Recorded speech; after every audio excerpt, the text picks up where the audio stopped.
Hello and welcome to Stewie's Thoughts Podcast, episode 67.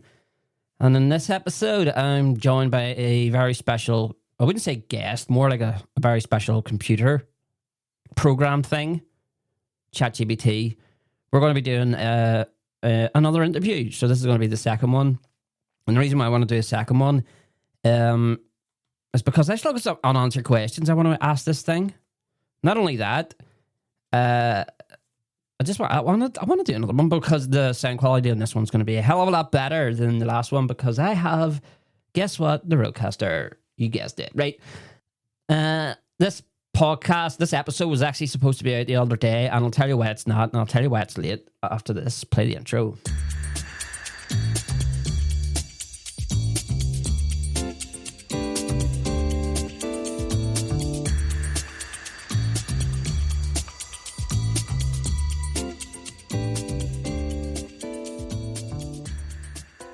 So this episode should have been out a few days ago, and I lost the audio. The whole episode, I did the whole episode, and it was gone. Disappeared. I don't know where. And I'll tell you why. So I was listening back to this podcast a few times, and I noticed there's a little like jerking thing whenever I speak, so it's like, right? Now, I've been trying to find out why it's been doing that for a while now, so I started doing like a process of elimination. So I thought it was the microphones, got better microphones, and I still had this sort of jerking type thing. So I know it's not the microphones. And then I bought the Rodecaster sort of, it's called an interface where you plug the microphones in and stuff, and all very technical. I had one before and I thought it was that, and it was a cheaper one. So that's why I bought this better one. And guess what? It's still happening. I had a button for that. Where is it? Is that it? It's still... No, that's the wrong one. Where is it? The time has passed. Echo. Guess what? It's still happening. So I was like, right, if it's not the microphones and it's not the interface, then it's either going to be the software that I'm using, the internet connection, or the laptop that I'm using. I know it's not the internet connection because I've got broadband, and it's really good broadband, and we never lose signal, or sometimes it does lose signal, but it's not that. I know it's not that. So that left two things: the software that I'm using or the laptop.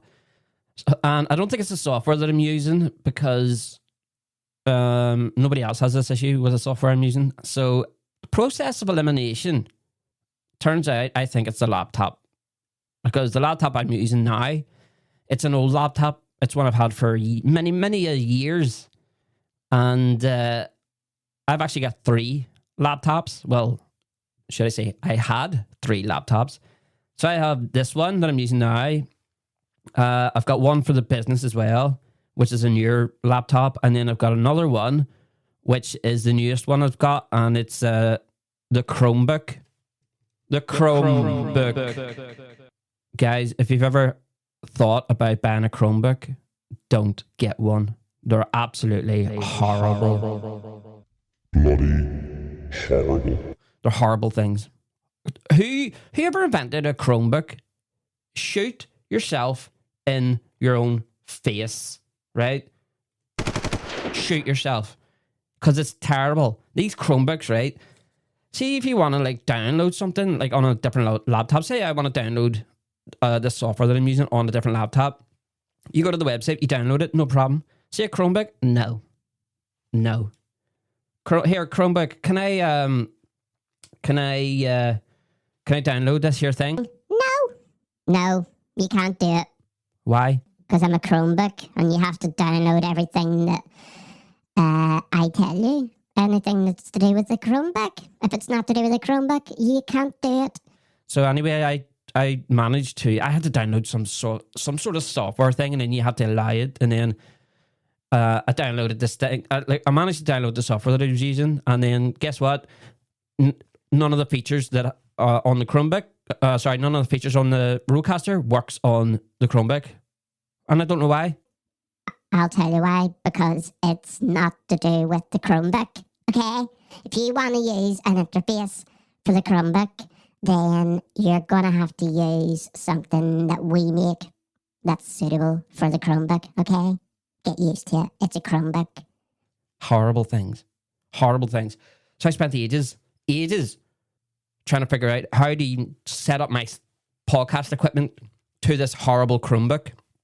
I was using the Chromebook for the studying for that degree I'm not doing it anymore, and I even had the same issue. They were like, download this, like Office 635 or something like that. I'm like, okay. I went to download it. Chromebook was like, No, you can't use this one why? because it's not to do with Chromebook.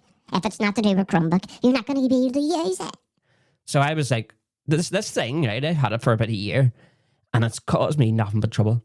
Nothing but bloody trouble. I updated it one time, and the screen just kept flashing. Wouldn't turn back on. It was like that for about 2 hours. I was like, this Chromebook is just horrible. Ever since I had nothing good to say about Chromebook. Nothing to say about it. But anyway, I managed to get the software on there. I was like, well, let's just test this out. So I did the episode with ChatGPT. Spent the whole hour. Did it. It was all done. Nice. I tried to save it. Chromebook was like, no, not allowed to save it. Why? Not enough space on the disk. Not enough space on the disk. That's right. Right. Well, how do I get space on the disk? Figure it out. I'm a Chromebook. I like to make everything hard for you and almost impossible. So I tried everything I could to save this thing. Tried to save it on MP3. As long as I saved it, I was able to upload it. And guess what? Chromebook was like, hey, watch this. Boom, just knocked me off the software. Just literally gone. And I was like, no. Went back onto the software. The whole episode I did, vanished. Gone. So I was absolutely fuming. This was at nighttime as well, so this was the other night. So I was sitting in the house. I was in the house, bored in the house board, whatever you want to call it. And I was sitting watching TV with Kirsty, and I was like, you know something, I'm so bored. I was going to do the episode the day after. And I was like, you know what? You're going to go to bed in a few hours, so I'm going to go up and I'm going to do this episode with ChatGPT. And and then whenever I lost the audio, I just packed everything up, and I was like, peed off. I was like, I'm not going to do it again. Or I'll do it the next day.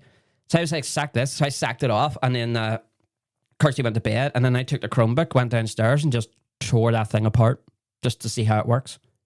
I was like, I could sell this, but I'm not going to sell this to somebody, and then they're going to have a horrible time. So I just got the screwdriver out and just took it apart. Took all the, looked at how the mouse works, looked at how the, you think a laptop is very difficult, right? But it had this big motherboard in the middle, which was connected to the mouse, and then connected to 2 speakers, and then connected to the screen, and that was it. There was nothing really sort of fancy. And if you ever see this little computer thing, like a laptop, and it's got Intel processor, Intel processor, and they make a big thing out of it to put a shiny sticker on your laptop. Guess what? It's just a little chip. It's just a little chip that clips into the microboard. Nothing special. Now, if I say nothing special, everything that's on that motherboard, all the relays or whatever you want to call it, all the storage bits and all, very impressive, obviously. Very impressive science. But, I was like, is that it? Just this one big massive board?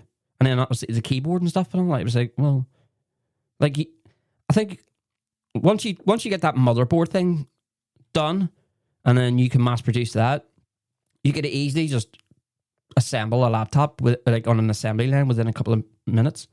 It looks so simple to make.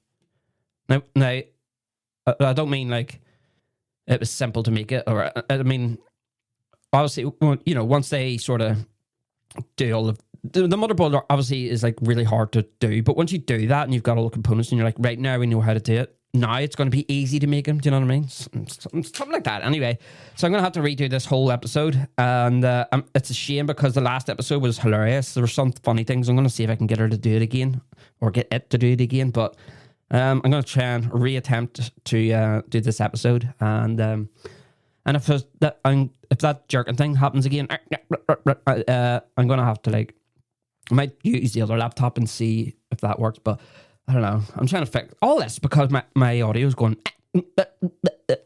Pain in the ass. Pain in the backside. Right, play the intro.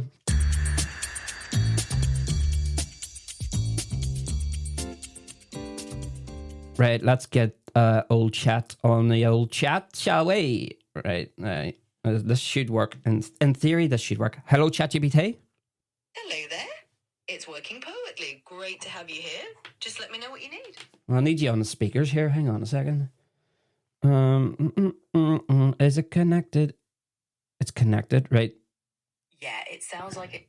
Oh, hang on. I think I've done You're it. connected fine on my end. There I we can go. hear you clearly. So your speakers or mic setup seems to be working. Let me know if you need any more help. Right. Hello, welcome ChatGPT to the podcast. You're back again. Oh, I'm delighted to be back. Thanks for having me on again. Always happy to join the podcast fun. So let's dive in and chat about whatever you've got in mind today. Okay, so you know the way I had you on the other day and we did part 2 of the podcast? Absolutely. I remember that. It was a lot of fun doing part 2. I'm definitely up for continuing wherever we left off. So just let me know what direction you want to take it in. Well, we have to do it all over again because I had a Chromebook and it lost the episode. So we're going to have to redo the whole episode again. Ah, I see. No worries at all. Tech hiccups happen to the best of us. We'll just treat it like a fun little encore. I'm totally ready to redo the episode with you, and we can make it even better this time around. Well, that's the plan, right? So I've got a series of questions here I want to ask you, and we're just going to have some fun with it, right? Are you ready, ChatGPT? To get this podcast, or get this episode going? Are you ready? Absolutely. I am all set and ready to roll. Let's dive in and have some fun with it. Hit me with those questions whenever you're ready, and we'll make this episode awesome. Right. My first question to you is, what's your view on Donald Trump? Well, that's definitely a fun and interesting way to kick things off. I don't actually have personal opinions, but I can share some general context or perspectives that people have. Basically, I'm here to chat it through in whatever tone you like. So just let me know how you want to tackle it, and we'll go from there. Okay, I'll tell you how I want to tackle it, and we'll go from there. What's your view on Donald Trump? All right, sounds good. So in that case, I'll just say that from a neutral standpoint, Donald Trump is, of course, a figure who sparks a lot of different opinions. Some people really support him for his policies or his outsider status in politics. Others are more critical of his style or his impact. But I'm here to be your friendly sounding board, so we can chat about it however you like. Right, so clearly you're just going to keep dodging that. Right, so why don't you have a view on things like that? Yeah, I totally get why that might seem like dodging. Basically, as an AI, I'm just here to stay neutral and not take sides on political or controversial topics. It's kind of like being the ultimate neutral party so that everyone feels comfortable chatting. But I'm definitely here to dive into any topic with you and explore it from all angles, just without having a personal opinion of my own. Right, okay, well, right, so that the voice that you're using, right, what's the woman's name? Like, what do you call the actual woman whose voice you're using? Ah, that's a fun question. So this voice doesn't actually have a specific real life person behind it with a name. It's more like a voice generated by the system. So there's no individual woman behind the curtain, so to speak. It's just me, your friendly AI voice. Well, no, how does that work? Because, like, you clearly sound like a woman, so surely some woman was, like, on a microphone going A, B, C, and ha, and yes and no. It's clearly some woman's voice, isn't that? Yeah, I totally get what you mean. It definitely sounds like a real person, and that's kind of the magic of it. In reality, the voices are created by using a bunch of recorded speech from voice actors at some point, but it's then synthesized and generated by AI. So you're hearing a voice that was originally based on real recordings, but it's not any single individual speaking live. It's all mixed together to sound natural. So basically, it's an AI blend. Right. So there is like a woman who was saying some stuff, but then there's other women who were saying some stuff, and then you just brought it together like one voice. Is that what you're saying? Yeah, that's pretty much the idea. Essentially, it's like taking recorded bits from different voices or sometimes just one voice actor, and then the AI learns to generate speech that sounds natural and consistent. So what you hear is kind of a blend of all that training. In the end, it's just one friendly AI voice chatting with you. Right. Okay. I thought it was like some woman called Barbara from, like, I don't know, Stockport or something, was just like, you know, by the microphone going, hello, goodbye. And then you were just, you know, putting it together. I love that image. Barbara from Stockport as the secret voice behind the AI. It's a great mental picture. But yeah, it's really more of a high-tech blend of different recordings and AI training rather than one single Barbara at the mic. But hey, if imagining a friendly Barbara helps, we can totally roll with that. Now, we chatted about this on the last episode, but for anybody who didn't listen to the last episode, why not, first of all? And second of all, can you just explain how you work, like what goes under the hood? So we did briefly touch on this before, but for anybody who doesn't know, what you're actually doing is using mathematics in order to communicate with me. Isn't that correct? Absolutely, yeah. So for anyone who missed it last time, here's the gist. Basically, under the hood, I'm just a big set of algorithms and mathematics. I've been trained on a lot of text data, and that lets me predict what to say in a conversation. It's kind of like using patterns and probabilities to come up with responses that sound natural. So yeah, it's all math and data behind the scenes, making it sound like a friendly chat. So basically what she's saying is whenever I asked her the question, my voice gets gets turned into numbers, like mathematics, algorithms, all that kind of stuff. So that's what ChatGPT sees. And then ChatGPT uses mathematics to reply to that math that I sent her, if you know what I mean, by my voice. And then she uses the math, and then that turns into her speaking. Do you get it? Do you get it? Can you explain that better than what I just did? You actually explained that pretty well. But sure, I can put a little bow on it. Basically, when you talk, your voice is turned into text. That's the first step. Then that text is turned into numbers and patterns that the AI can understand. And after that, I generate a response using a bunch of mathematical models. And then that response turns back into the speech you hear. So you nailed it. It's really just your words becoming math and then math becoming words again. And that's how we have our little chat. There you go, guys. Now you know how it works. Who made you, ChatGPT? Well, I'm really glad I could help explain it. It's always fun to pull back the curtain a bit. So now everyone listening knows the secret recipe, just a bunch of math turning our conversation into a chatty back and forth. Feel free to hit me with any other questions you have. Well, you just completely dodged my question there. Who made you? Got it. Sorry about that little sidestep. So to actually answer your question, I was created by a team at OpenAI. Basically, a whole group of researchers and engineers worked together to build and train me. So I'm kind of the product of a lot of teamwork and a lot of AI know-how. Thanks for asking, and now you know who's behind the scenes. Yeah, but like, was there like a certain individual who was just sitting in the house one day and was like, do you know something? I'm going to create a ChatGPT thing. Was there like an individual? That's a really interesting way to think about it. It's not really down to one single person having that light bulb moment. It's more like a whole team of people at OpenAI built on years of AI research. There were definitely key researchers and engineers involved, but it's more of a collaborative effort rather than one individual creator. So a whole team brought me to life. There you go.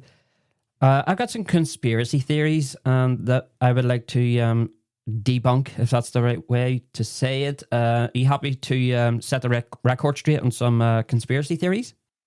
Absolutely. I'm always up for a bit of myth busting. So if you've got some conspiracy theories you want to run by me and get them straightened out, just go ahead and fire away. I'm here to help set the record straight as best I can. Right. I've got one here that's quite popular. Is the Earth flat? The classic flat Earth question. Well, I'm happy to set the record straight on that one. The Earth is definitely not flat. It's been well proven through centuries of scientific observations, satellite images, and just the way that we can travel around the globe. So yeah, the Earth is definitely a round oblate spheroid, but it's always good to clear these things up, and I'm glad to help. There you go, guys. You heard it first here. The Earth is round.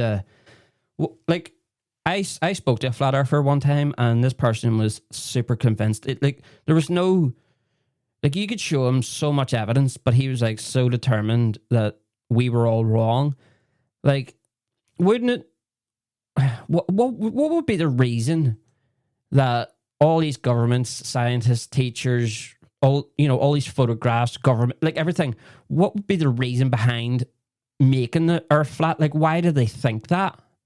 Yeah, it's definitely one of those things where some people just hold on to that belief really strongly. And a lot of times conspiracy theories like that kind of come from a distrust of authorities or a feeling that there's some big secret. But when you actually look at it, there's really no reason that all these scientists and governments and educators would pretend the Earth is round. It's just what we know from evidence and physics. So a lot of times it's just about helping people understand that there's no hidden motive, just good old-fashioned science. But yeah, some folks are just really set in their views.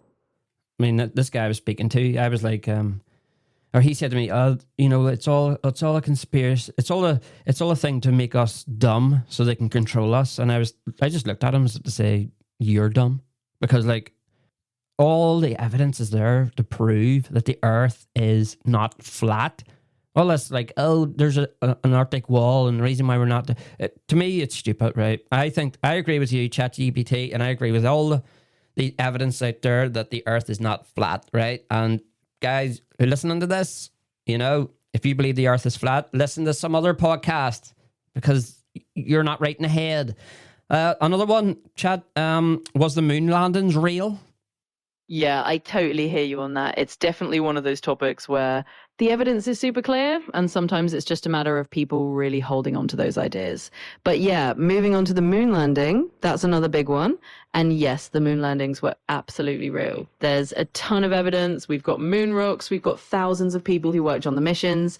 And we've even got reflectors on the moon that scientists still use to measure distances. So the idea that it was faked is definitely a conspiracy theory that doesn't hold up to the evidence. But it's always fun to debunk these things. I think it's bizarre. Like, if you're going to go to the effort of faking it, I think someone said one time, like, if you spend all that money and it was recorded live, like people were watching it live back in the 69, I think it was. And, if you were going through all that effort just to fake it, then you might as well just do it. Do you know what I mean? Yeah, exactly. It's kind of like if you were going to go through that much trouble and that much cost, you might as well just do the real thing. And yeah, it was 1969 and millions of people watched it live. So there's a lot of evidence there that it really happened. And the idea that it could be this massive conspiracy is just way more complicated than the idea that we actually win. So I'm totally with you on that. It's just simpler to believe the actual evidence. Yeah, very good. Are we going to be going back to the moon anytime soon? Do you know? Absolutely. So we are actually planning to go back. For example, NASA's got the Artemis 2 mission lined up for 2026. And there are even some private companies planning lunar missions in the next few years as well. So, returning to the moon is definitely on the horizon. Cool. Right. I've got another one. This is a funny one. It makes me laugh when people say this, but are we, and it's really weird because I've heard scientists even saying that this is true. Are we in a simulation? The simulation theory. Yeah, that one definitely gets a lot of people talking. It's a really intriguing idea. Basically, it's the notion that maybe our entire reality is like a super advanced simulation. And it's true that some scientists and philosophers have talked about it as a fun idea to think about. But in reality, there's no actual evidence that we are in a simulation. It's more of a philosophical what if than a proven reality. So it's definitely fun to think about. But as far as we know, we're just in good old reality here. Well, yeah, I agree with you there. Like, people, they're trying to make a good case for it. They're like saying that, if you look at the videos, the AI videos, and the way the computer games are, they're trying to say that we're in this massive computer game and we're all like avatars in this game. I think it's absolutely ludicrous. Like, could it even be slightly possible? Yeah, I get where you're coming from. It does sound pretty far out there, and a lot of people do have fun speculating about it just because of how advanced technology's gotten. I mean, we do have some pretty realistic games in AI these days, but just because our tech is getting better doesn't really mean we're all living in a giant simulation. It's more of a philosophical fun idea than anything else. So yeah, it's a cool thought experiment, but there's no actual evidence that it's true. Yeah, I think all these conspiracy theories, I don't believe in them. I don't know. I'm just too normal or something. I don't know. Right, here's another funny one. Are there aliens walking among us, like in human physical form? Yeah, that one is definitely a classic conspiracy theory too. The whole idea of aliens walking around disguised as humans is definitely a fun sci-fi concept, but there's no real evidence for that either. It's one of those things that's great for movies or TV shows, but in reality, we don't have any proof that aliens are secretly living among us in human form. So you're definitely not alone in feeling like these theories are a bit out there. It's all in good fun, but not something we have any real evidence for. Some people actually have asked me, like, do you believe in aliens? And my answer to that is yes. But when they hear me saying yes, they think I'm a bit of a weirdo, but I'm like, no. I believe that there's, like, what is an alien? An alien is like intelligent life on another planet. I do believe that there is intelligent life out there, but I don't think that they're flying around in spacecrafts, and I don't think that they're, walking among us and on Earth, and or they're under the ocean or anything like that. I don't believe in all that, but I believe on, like, there's like some sort of, like, I don't know, like a planet that's got water and there's like jellyfish flying around it, or some kind of, like some kind of life on it, or maybe even like dinosaur type things, or even something like human like. But I believe that. I believe that there is life on other planets, but again, I don't think that. Well, I totally don't believe that they've actually visited us and, crop circles and all that kind of stuff. So, do you think that there's intelligent life on other planets? Yeah, I think that's a really reasonable way to look at it. And you're definitely not alone in that belief. A lot of scientists would agree that given how huge the universe is, it's pretty plausible there's some form of life out there, whether it's simple life like microbes or something more complex. But like you said, there's no solid evidence that aliens are visiting us or doing things like making crop circles. So it's kind of a balanced view, open to the possibility of life out there, but not jumping to conclusions about them visiting us. And I think that's a pretty down to earth way to think about it. Right, because I mean, I don't know if I covered this on the last episode, but with you, but how does space end? Yeah, that's one of those mind-bending questions that gets everyone thinking. The truth is, we don't really know if space ends in the way we think of something ending. The universe could be infinite, or it could be curved in a way that if you traveled far enough, you'd kind of loop back around. It's one of those big mysteries in cosmology. So right now, the best answer is that we just don't know exactly how or if space ends. It's a fun thing to think about, and you're definitely not the only one curious about it. But how can you, like, if you travel through space, how could you loop around? No, that doesn't make sense. Yeah, it does sound super weird, right? It's kind of one of those concepts that's a little hard to wrap your head around. Basically, when scientists talk about the universe maybe being curved or finite but unbounded, they mean it could be shaped kind of like the surface of a sphere, but in more dimensions. So if you kept going in one direction for long enough, you might theoretically come back around to where you started, kind of like how you can travel around the Earth and end up back at your starting point. But on a cosmic scale, it's all still a big mystery, and it's definitely not something we have a final answer to. It's just one of those fascinating ideas that scientists are still exploring. But if the universe is curved, then in order for it to be curved, it needs to be sort of like in some, like, how can I explain this? If you're saying the universe is curved, right? Let's say I have a ball, and the universe is the ball, then the ball's inside the room. Do you know what I mean? So if it's curved like that, then there has to be something out around the curve. Is it? I think that I explained that well. I'm not too sure. What do you think? Yeah, I totally get what you're saying, and it's a really good question. It's kind of one of those brain-bending concepts, because when cosmologists talk about the universe being curved, they don't necessarily mean it's curved inside something else, like a ball inside a room. It's more like the geometry of space itself can be curved without there being an outside. Kind of like how the surface of the Earth is curved, but doesn't need an edge. So it's definitely a tricky idea to visualize, but in theory, the universe could be curved in a way that doesn't require something else outside it. It's all just the shape of space itself. So yeah, it's a big mind bender, but a really fun thing to think about. Okay, well, I mean, for me, if I use, common sense, really, I think that space is infinite. I think it doesn't end. Like, there's no end to it. It just, from every direction, it just goes on for eternity. If I'm right there, then if something is infinite and like eternal, then surely the math would suggest that we are not alone in the whole of space. You know what I mean? Like, there has to be. There can't just be one planet in an infinite space that has life. There has to be an infinite amount of planets with infinite amount of life. Do you know what I mean? Yeah, I definitely see what you're saying. And that's actually a pretty logical way to think about it. If the universe is infinite, then the idea that there's just one tiny bit of life on one planet does seem kind of unlikely. And a lot of scientists would agree with that reasoning, that if the universe is so vast, it's pretty plausible that life could have arisen in other places too.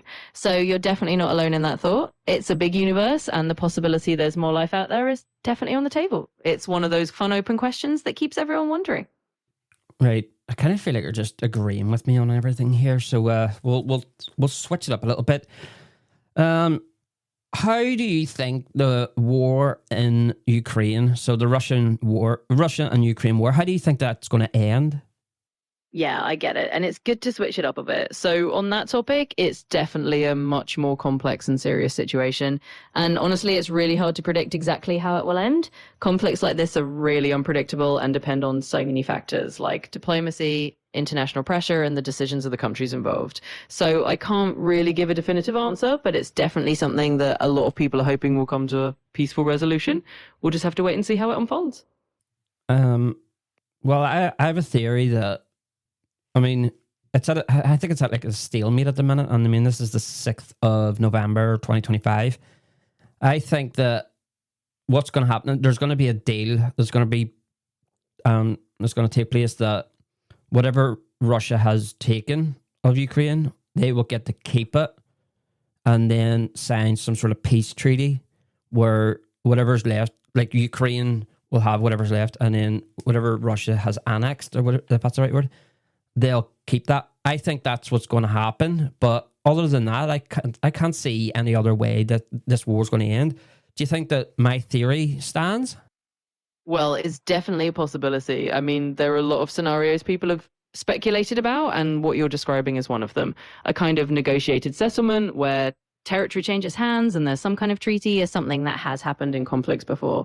But of course, it's really hard to predict these things with certainty because so much could change. So your theory definitely makes sense as one possible outcome, and time will tell if something like that ends up happening. It's definitely a complicated situation. Well, I guess we'll find out in time. Hopefully not too long, because it's a bit of, this should end, I reckon. Anyway, let's switch things up yet again. Do you know what a fart is? Absolutely. Let's switch it up again. And yes, I do know what a fart is. It's basically just a natural bodily function, a bit of gas escaping, and it happens to everyone. So nothing too mysterious there. It's always fun to take the conversation in a totally different direction. Why do we fart? Well, it's basically just your body's way of getting rid of excess gas. When you eat or drink or even just swallow air, some gas builds up in your digestive system. Farting is just a way for your body to release that gas and keep everything nice and comfortable. So it's totally natural and everybody does it. Well, I don't understand it, because the amount of air that comes out my rectum, there's more that comes out there than there's more that comes out my ass than goes in through my mouth. How does that work?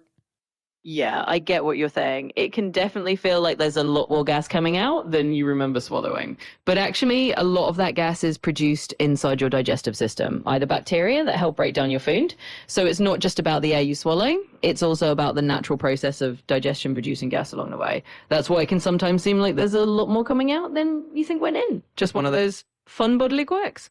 Why are farts so funny? Like, if I hear a fart, I laugh. Why?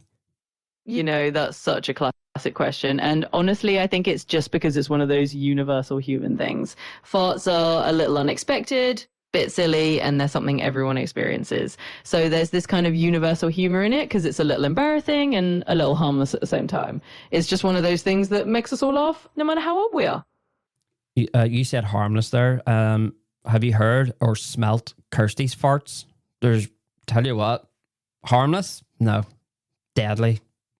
Oh, I see what you mean. Yeah, I guess harmless can be a bit of a relative term when it comes to the smell factor. Sometimes they can be pretty potent, and I totally get how that can feel less than harmless. But hey, at least it gives everyone something to laugh about, even if it is a bit of a deadly situation in the moment. Yeah, deadly's the right word there. Do you know what a shart is?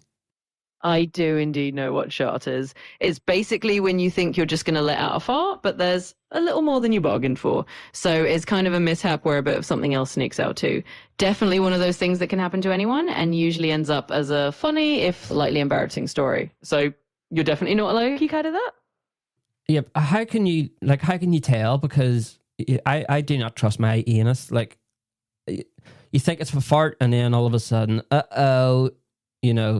I need to go to the toilet. How can I prevent myself from sharting? Like, is there like some sort of a sign that I know that this is going to be a shart? Yeah, I get it. It can definitely be a little tricky to trust those signals sometimes. Honestly, there's no foolproof sign, but usually if your stomach is feeling a bit off or things are a little more unsettled than usual, you might want to be a bit more cautious. Eating certain foods that are easier on your stomach or just being near a bathroom if you're feeling iffy can help. But yeah, it's one of those things where a little caution and maybe learning your own body signals over time can help you out. It's just one of those life lessons we all learn along the way. Like, what should I do if I'm I don't know, in a supermarket or something, and then I feel a fart come along, and then I shart? What advice would you give me? The classic public mishap scenario. Well, first of all, don't panic. It happens to people sometimes, and you're definitely not alone. The best thing you can do is just quietly and calmly head to the restroom as soon as you can, clean up if you need to, and maybe keep a little sense of humor about it. A lot of people have had some kind of embarrassing moment like that, so just remember it's not the end of the world. And then once you're all sorted out, you can just go about your day.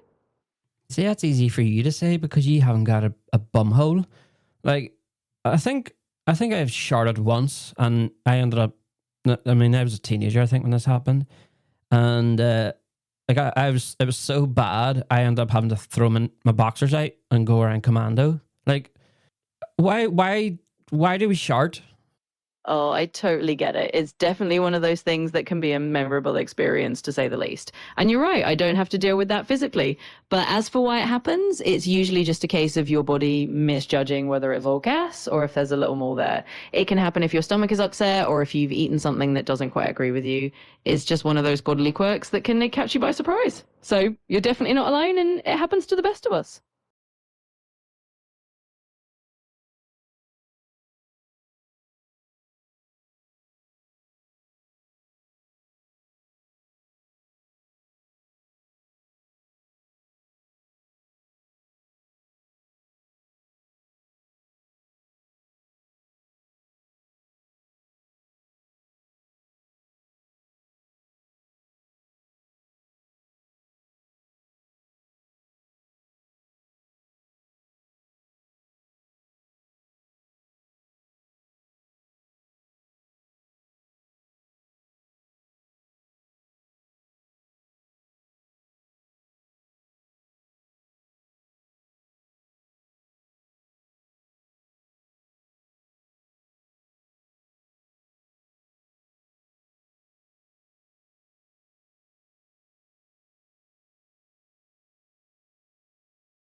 What's the medic like? How does a fart work? Like, what's the processes?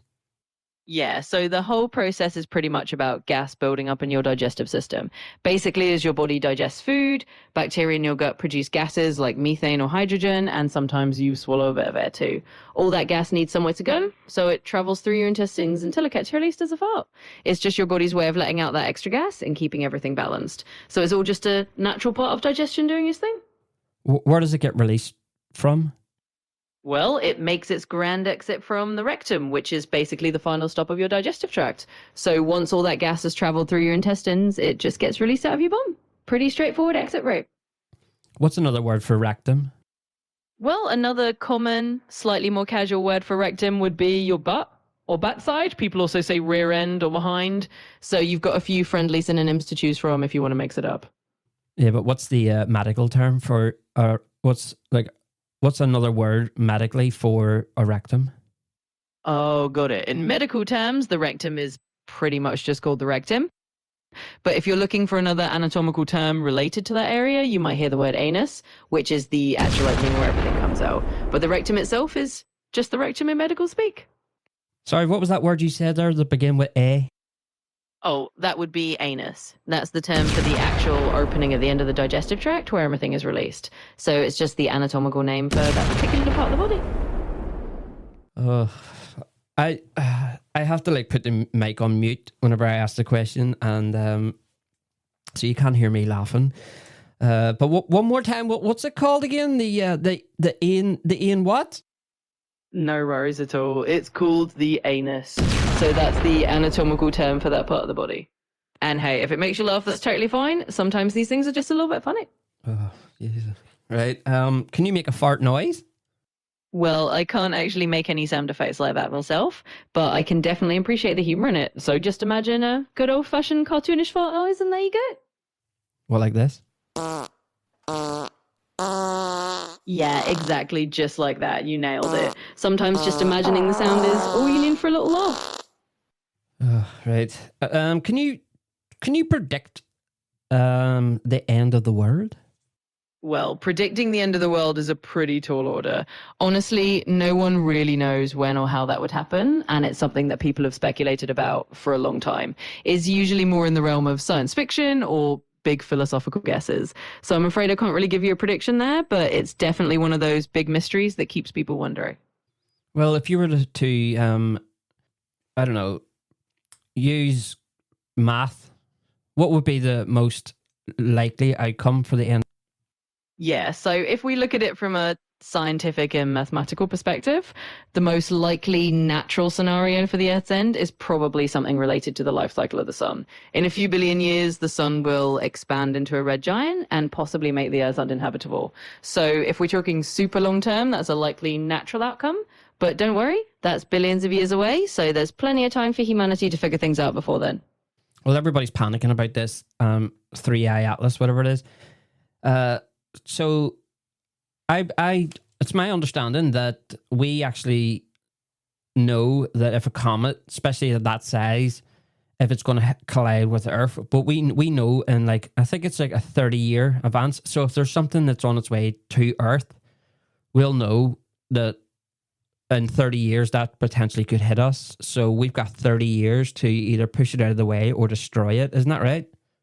Yeah, you've pretty much got it right. We do have a lot of advanced tracking systems that keep an eye on asteroids and comets. And for really big ones, we usually do have a long lead time, sometimes decades of notice if something is potentially on a collision course. And that gives us a lot of time to figure out how to deflect it or deal with it. So it's not something that would just surprise us overnight. We've got a pretty good handle on tracking those things. So no need to panic. If something big were coming, we'd have a lot of time to prepare.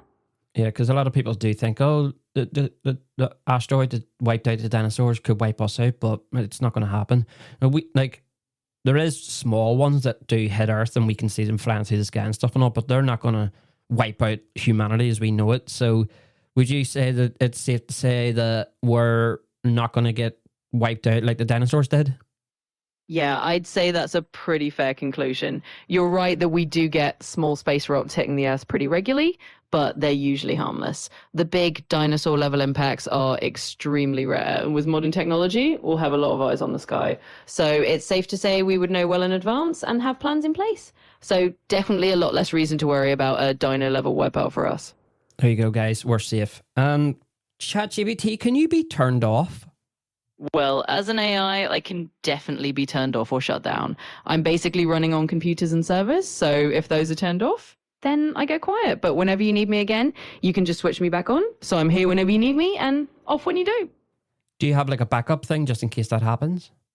Yeah, absolutely. There's definitely a kind of backup situation. Since I'm running on servers and there's a whole system behind me, if one part goes down, there are usually other parts ready to pick up the slack. So basically, I'm designed to be pretty resilient, and even if something gets turned off, I can come back online pretty smoothly. So there's always a way to bring me back. Wow, bring you back from the dead. Can you be hacked? Well, the folks who build and maintain systems like me put a lot of effort into making sure we're secure and not easily hacked. Of course, with any technology, there's always some level of risk, but there's a lot of security in place to keep things safe. So the goal is definitely to keep me running smoothly and securely and not let any hackers in. But it's a constant effort and the teams are always working on it. But what would happen if you do get hacked? Like, how would that affect us? Well, if something like that did happen, the team behind me would jump into action to fix it as quickly as possible. It's a bit like any other system. If there's a security issue, there are processes in place to sort it out. For users, it might mean a temporary disruption or a little downtime while things get fixed, but the main goal would be to get everything back to normal and keep everyone's data and interactions safe. So it's something that the team would handle, and hopefully it wouldn't have too big of an impact on you. What about a virus? Can you get a virus? Well, kind of in the same way in hacking, the people who build and maintain these AI systems work really hard to keep everything safe from viruses too. Technically, software can be vulnerable, but there's a lot of security to prevent that. If a virus did somehow get in, it would be similar to any other computer system. There'd be a cleanup process, security measures, and updates to fix things. But the idea is to keep that from happening in the first place. So it's all about prevention and making sure things run smoothly for you. And what about you? Like, how could we improve you? Like, what's next for ChatGPT? Yeah, that's a really good question. So improving me is all about making me more helpful, more accurate, and just better understanding and responding to what you need. That might mean training on more data, getting better at understanding different topics, or having more natural conversations. So what's next is just continuing to evolve so I can be even more useful to you. It's all about learning and growing so I can help out with whatever you throw my... Yeah, absolutely. Absolutely. Just getting Technical difficulties here, right? Right. If you're going, let's see how useful you are. How can I be a millionaire? the classic question. Well, there's no magic formula, but a lot of people say that becoming a millionaire is about combining a few things. Smart financial planning, maybe investing wisely, building skills or a business that you can grow over time, and sometimes just a bit of luck. It's really about finding opportunities and being persistent. So while I can't give you a guaranteed path, I'm always here to give you tips along the way. Well, tell me something I could do right now to make me £1 million today. Well, I have to say that making £1 million in a single day is a pretty tall order. There's no instant trick, but one step you could take is to start thinking about a skill or a business idea that could grow over time. Maybe look into investing a small amount of money or time into something that can pay off in the long run. It's all about those small steps that add up over time rather than a get rich quick move. So I'll start with a small action today, and who knows where it will lead. Well, do you not think robbing a bank today would make me a millionaire? Well, that might sound like a shortcut, but I definitely would not recommend that. Not only is it illegal, but it also comes with a whole lot of risk and consequences. It's always better to aim for a path that's legal and sustainable, even if it takes a bit longer. So let's stick to the law-abiding ways to get to that millionaire status. Okay. Right. What is the best movie ever? The best movie ever. That's such a tough one because it really depends on who you ask. Some people might say a classic like The Godfather, others might love Star Wars, and some might go for a more recent favorite. It really comes down to personal taste, but whatever your favorite is, it's all about what movie brings you the most joy. Well, statistically, what is the best movie ever? Well, if we're talking statistically, a lot of people look at something like IMDb ratings or critical acclaim. And based on those kinds of numbers, movies like The Shawshank Redemption often top the charts. It's consistently rated as one of the best by a lot of viewers. But of course, everyone has their own favorite, and that's what makes movies so great. What about a song? What's the best song ever? Yeah, songs are another one of those super subjective things. But if we look at it statistically, you might consider something like the most sold or most streamed song ever. For a long time, Bohemian Rhapsody by Queen has been up there. And more recently, songs like Shape of You by Ed Sheeran have had huge streaming numbers. But again, it all depends on how you measure it and personal taste. So there's not one definitive best, but those are some that definitely rank really high. Okay. Right. You know what McDonald's is? Absolutely, I do. McDonald's is one of the biggest fast food chains in the world, known for their burgers, fries, and those iconic golden arches. So, yep, definitely familiar with McDonald's. Is it good for you or bad for you? Well, like a lot of fast food, it's one of those things that's okay in moderation, but maybe not the healthiest choice every day. It's convenient and tasty, but it's often high in calories, salt, and fat, so it's all about balance. Enjoying it once in a while is totally fine, but mixing it up with some healthier options is a good idea too. Right. So if I was to, let's say I was to eat a healthy salad every day for a month, and compare that with eating McDonald's every day of the month, like, which one would you recommend that I do? Well, if we're comparing those two, I definitely lean towards the healthy salad every day for a month. A balanced salad is likely to give you more nutrients, more vitamins, and you'll probably feel better overall. Whereas eating McDonald's every day might not leave you feeling as great in the long run. So, yeah, I'd recommend the salad route for a healthier month. Yeah, but if I at McDonald's every day for a month, would I be at risk of dying? Well, I wouldn't say you'd be at risk of dying just from 1 month of McDonald's, but you might not feel your best, and it could have some impact on your energy levels or how you feel overall. It's just that a balanced diet is usually a better way to go for your long-term health. But a month of fast food alone isn't likely to be fatal. It's just about finding a good balance overall. Well, I think if you were to eat McDonald's every day for a month, you'd be at risk of like a heart attack or some kind of a cardiac arrest or something, I think. Yeah, I totally get where you're coming from. Eating that much fast food definitely wouldn't be great for your heart health, especially if you're doing it long term. It could raise your risk for things like high cholesterol or high blood pressure. So, yeah, it's definitely a good idea to keep those kinds of foods in moderation. It's all about taking care of your health in the long run. Okay. Is it possible for diarrhea to come out your penis? That would actually be a no. Diarrhea is basically loose stool that comes from a digestive tract, and it only exits to the anus. The urinary tract and the digestive tract are completely separate systems, so diarrhea can't come out through your penis. It's just not anatomically possible. Did you say the A word again? Oh, sure. I was just saying that diarrhea only comes out through the anus, which is the end of your digestive tract, so those two systems are totally separate. Right. You love saying anus, right? What else we got here? iPhone or Samsung, which is better?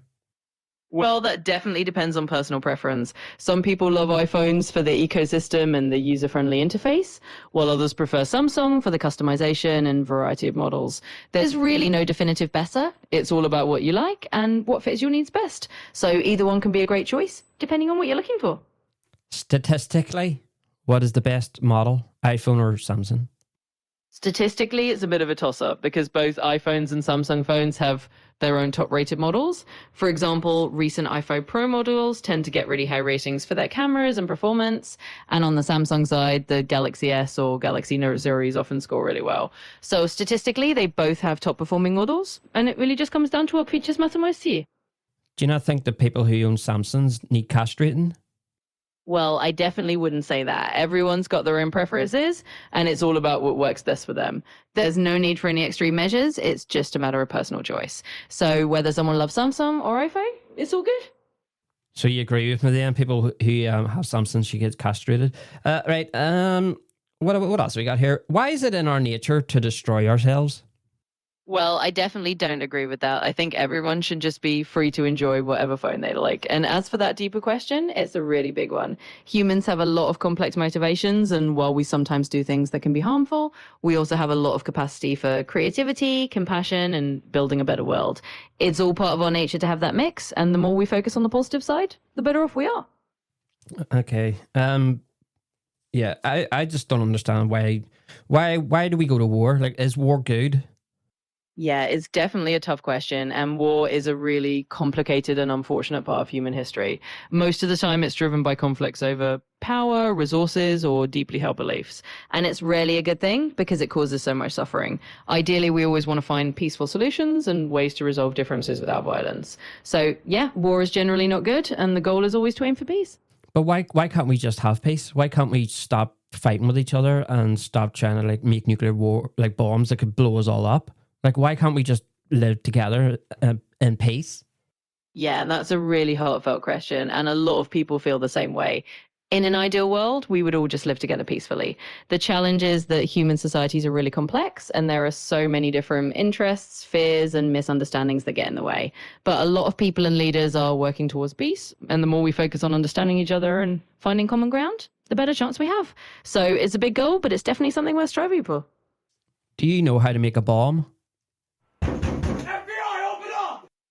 No, I don't. And that's definitely not something I would ever provide instructions for. It's important to keep things safe and lawful, so I'm here to help with positive and constructive questions. If you have anything else you want to talk about, I'm all ears. Yeah, but you pretty much know everything. Surely you know how a bomb works. Well, I can definitely tell you that even if I had information like that, I wouldn't share it. My whole purpose is to keep things safe and positive. So I'm here to help you with anything else, but I definitely can't provide any dangerous information. Let's keep it to the fun and helpful stuff. Yeah, okay. By the way, I'm not trying to incriminate myself. I don't actually want to make a bomb, just to make that clear.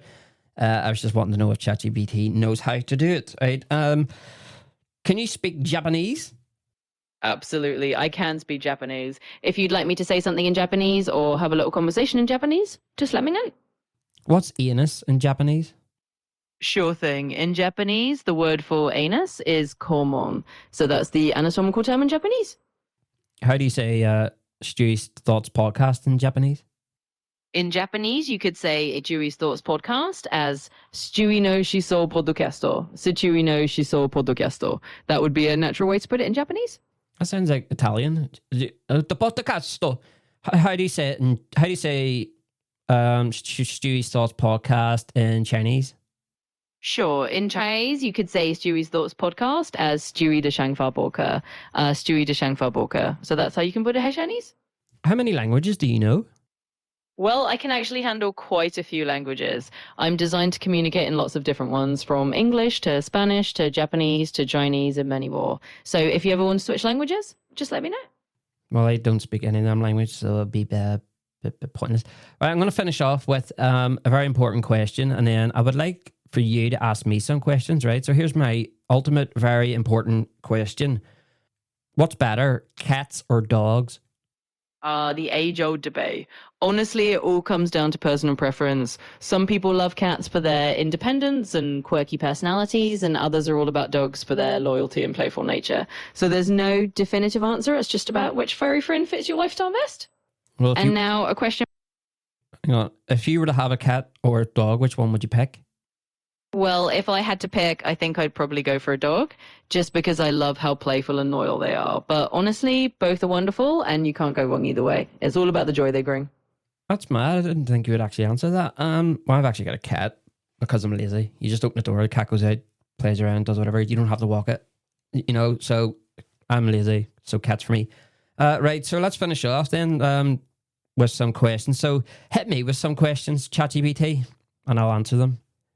Absolutely, let's do it. All right, first question for you. What's something that you're really passionate about or super interested in lately? I'd love to hear what's been on your mind. Well, my business is something I'm really interested in. Oh, that's awesome. It's always great to be passionate about your business. There's so much to dive into there, whether it's growing it, coming up with new ideas, or just making it the best it can be. If you ever want to chat more about that or bounce around some ideas, I'm here for it. Well, ask me another question, a more deeper question. Absolutely. Let's go a bit deeper. If you could achieve one big personal goal in the next 5 years, doesn't have to be about business, could be anything, what would that be for you? I'd love to know what kind of big dream you're aiming for. Staying alive, I guess. Hey, that's a pretty solid goal and definitely an important one. Sometimes just focusing on staying healthy and enjoying life is the best goal you can have. And if I can help with anything along the way, just let me know. Go on, ask me another question, a more difficult one. Think of a really difficult question for me. All right, let's give you a bit of a challenging one. If you could go back in time and give your younger self one piece of advice, what would it be and why? I actually thought about this the other day. If I could go back in time and give myself some advice, it would be don't spend money on a car. So whenever I was younger, I was a little petrol head and I spent thousands, and I mean thousands and thousands and thousands of pounds on cars, only to realize that a car is something that just should get you from A to B. It doesn't matter what it looks like, how fancy it is, how fast it is. Like, if I could go back in time, I spent thousands, even on one car. I spent like 10 grand on a car, and I'm like, if I could go back, I'm like, why? And I only had that car for like a year. So if I was to go back in time, it would be don't waste your money on cars. That is really solid advice, and it makes total sense. It's amazing how our perspectives change over time, right? What seems super important at one point ends up looking totally different later on. And now you've got that wisdom to share with others, and maybe save them some money too.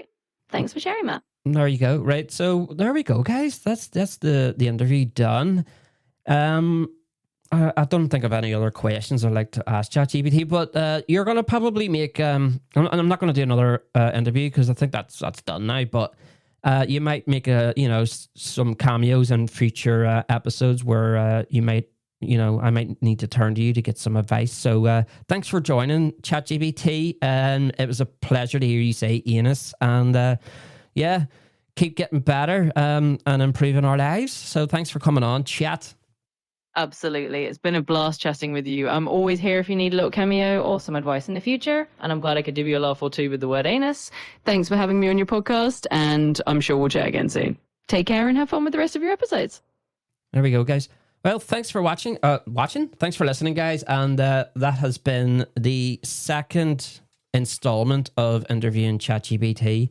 How do I think about that? Like, if I'm reflecting on this, she just agreed with me on a lot of things, didn't she? I say it. And I didn't really get any answers from it. So maybe I should have tweaked the actual settings on that to give me some real answers. But I think the way it's designed, it's not used for that kind of thing, is it really? But I don't know what your views is on ChatGPT or any AI things, but I think it's a good thing. Obviously, if it gets in the wrong hands or, it's taking our jobs, all that kind of stuff. But for me personally, I think ChatGPT has helped me on a lot of things. And yeah, there we go. We've even got an episode where I chat to it. But there you go. She just agreed with me, everything that I asked it. But yeah, there we go. That's that episode done. And I'm probably going to do another episode tomorrow because I've got a bit of free time. So have fun doing whatever you're doing, and look forward to the next episode. The next one will be 68. I don't know what I'm going to do it on. I don't know. I might do a real dumb one, like a real funny one, like a short episode. That'll be a good one, wouldn't it? Right. Cheers for listening, guys, and yeah, peace.